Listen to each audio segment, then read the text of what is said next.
সবাই কেমন আছেন? আশা করি সবাই ভালো আছেন। আজকে আমি মূলত আপনাদেরকে এমন একটি জিনিস দেখাবো, সেটা হচ্ছে যে আসলে মানুষের সবার যে কোনো জিনিসের প্রতি শখ থাকে। কেউ মনে করেন বিড়াল লালন পালন করে শখের বশে, কেউ টিয়া পাখি পালন করে, কেউ মনে করেন আপনার বিভিন্ন রকম বিভিন্ন রকম জিনিস বা শখ করে পালন করে।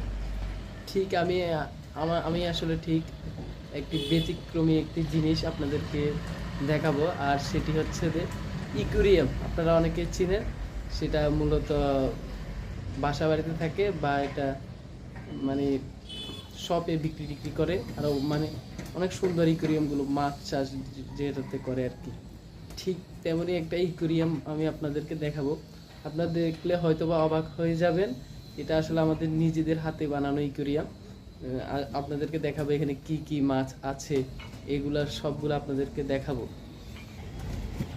আমরা ইকুরিয়ামটা রাখছি হচ্ছে আমাদের ব্যালকনির মধ্যে রাখছি। এটা আমাদের নিজের হাতে বানানো ইকুরিয়াম। এটা খুব শখ করে বানানো হয়েছে। এখানে নানা রকম মাছ আছে, মাছগুলো এখন আপনাদেরকে দেখাবো।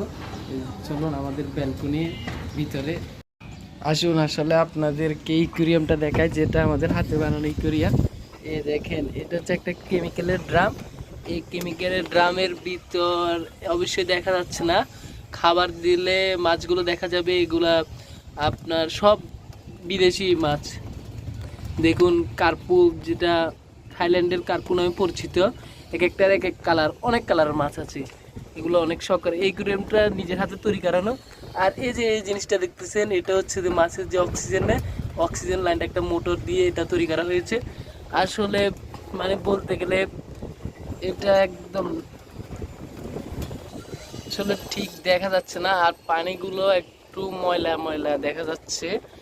এগুলো ওই ঘাস দেওয়ার কারণে পানিগুলো একটু ময়লা হয়ে গেছে। এখন এই যে যে যে নোভা যে এটার মানে ফিট আর কি, খাদ্যটা দিলে মাছগুলো আসবে। এটা দেখুন আপনারা, এই এই খাদ্যটা আমরা আমার মাছকে খাওয়াই।